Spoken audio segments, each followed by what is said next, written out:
I guarantee you're going to throw harder after you watch this video, because this video is going to explain the forgotten equation that gets overlooked all the time by high school and college pitchers. And it's the equation that is the answer for why every 90+ mph thrower is throwing as hard as they do. The equation is super simple. It's force equals mass times acceleration. Now, the reason that this equation is extremely important when it comes to throwing a baseball is because when we throw a baseball, we're trying to apply force to it. And when we are trying to apply force, we have to take this equation into consideration. Now, there are two main variables, mass and acceleration. I'm going to show you exactly how you can manipulate mass and how you can manipulate acceleration to improve your force production and overall throw harder. Then you're probably a high school or a college pitcher who's looking to gain velocity. And if you're trying to do it on your own, which you very well likely are, if you're trying to figure out how to program properly throughout the week and, do it all on your own, I've been there. That's a tough place to be, because even though I was a human performance major in college, I still had to program for myself, and I made a ton of mistakes trying to do it on my own. And it took me years and years, even after college, to finally figure out how to throw 90+. That's why I'm delivering all this information to you and exactly why I do what I do. I'm a remote development coach, and I'm trying to pass on all this information and help guys one-on-one and mentor them and guide them through their own development so they can avoid the same mistakes that I was making during my career, so they can make a jump start in theirs and optimize as much as they possibly can for their own career. When we are talking about the mass equation, you have to take into consideration the athlete's body weight and then the strength metrics that that athlete has. So when you look at hard throwing athletes, hard throwing pitchers, you're going to get pretty heavy athletes, usually 200+ pounds at the college and then professional level. Almost nobody is under that. If they are, then that means that they're manipulating the acceleration portion much more than the mass equation. Or they're able to get into that second one, produce a lot of force through their strength metrics. So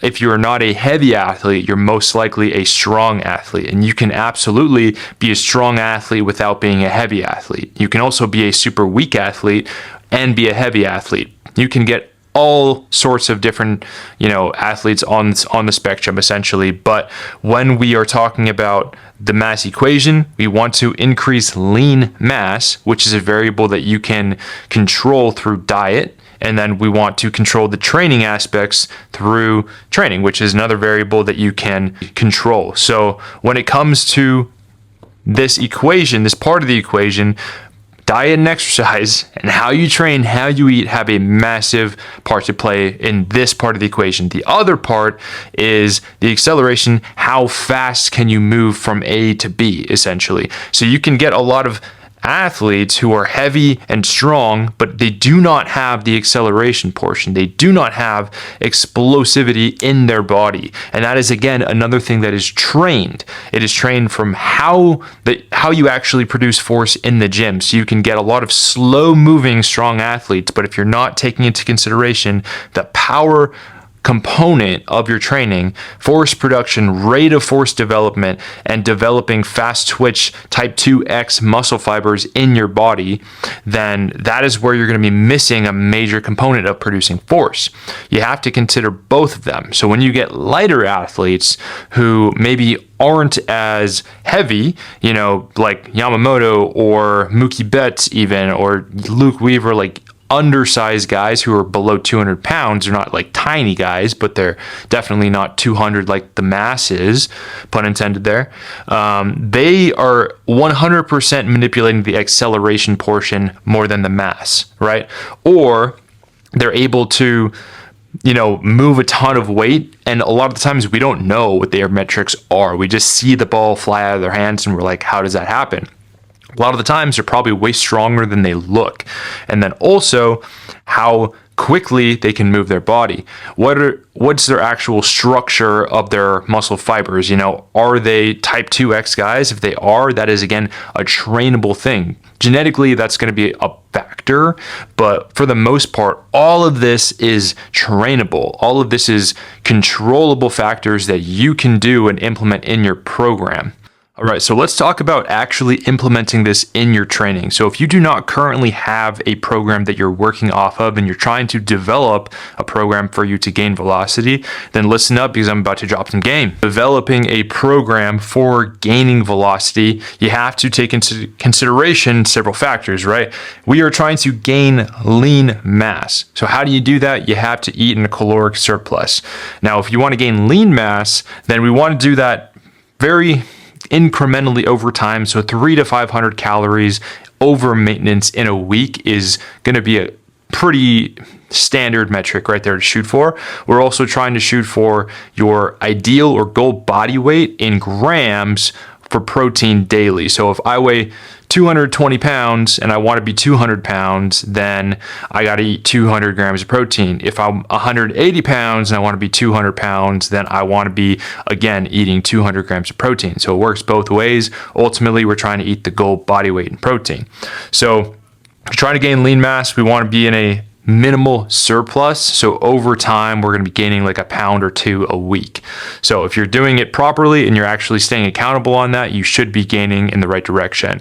And then we are trying to hit certain metrics. We want to hit every foundational movement pattern in the gym on a weekly basis. We can't leave out any of these patterns. The patterns are push, pull for the upper body. We want to be hitting different angles, different planes as well when we do that. Adding into rotation, we want to be hinging, we want to be lunging, squatting, and carrying. So those are the 6 foundational patterns, and we should be applying progressive overload to each pattern and in key metrics throughout the week. So when it comes to how you should be training, so the actual bread and butter, how you do these exercises, you want to be training at 80 to 95% of your 1 rep max for at least 1 to 6 reps incrementally, usually 2 to 4 sets, working sets. So leaving about 1 to 3 reps in the tank on almost every set. You should not be pushing to failure constantly when you're in the gym because your CNS, central nervous system, is going to get too fried too quickly and you're not going to actually be able to recover properly from your sets. And then we want to be doing it on major KPIs, key performance indicators. So that looks like reverse lunge, trap bar deadlift, bench press is a good one. I like dips as well. Overhead press variations, single arm and both bilateral movements are good as well. We're looking for squat variations. So that could be anything really, back squat, front squat, box squat, as long as you're squatting. Chin-ups are a huge one, but weighted pull-ups, weighted chin-ups. We want to be able to hit 250 pounds, your body weight plus external load for 1 rep or 10 plus reps body weight. Your reverse lunge, we want to hit 1.5 times your body weight on the reverse lunge for 1 or your body weight for 10 plus reps. So those are key areas we want to hit on the strength metrics. So that is the mass part of the equation when it comes to the gym and when it comes to your diet. Pretty simple stuff. When it comes to the acceleration portion, we have a couple things to be doing here.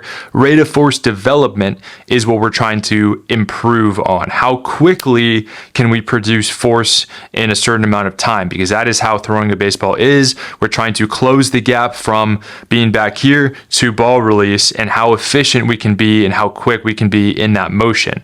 So plyometrics, so training certain plyometrics to be better off the ground, creating force from the ground up quickly, and being springy. Contrast training, so combining your strength work with your plyometric work is going to be contrast training. There's a lot of variations of it.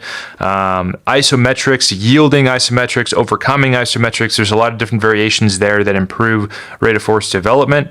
Medicine ball throws from a lot of different slots. It could be scoop tosses, it could be overhead tosses, it could be different pushes, it could be athletic throws, a ton of different ways you can go with this. But essentially, if you're max effort throwing 4 to 6 pound med balls or 4 to 8 pounds even, you're going to be getting a lot of value from that. Sprinting, so improving your rate of force development has a ton to do with how fast you can actually move the body, how fast you can run from point A to point B in a short amount of time. So that's like your 40-yard dash, your 60-yard dash, things like that, improving. And then your high intent throwing. So how frequently are you actually throwing a baseball at the highest intent you can in velocity days, in pull down days? We should be doing like 1 to 2, maybe even 3 high intent days a week. depending on what time of season you're in, depending on where you are in your build up and your ramp up phases.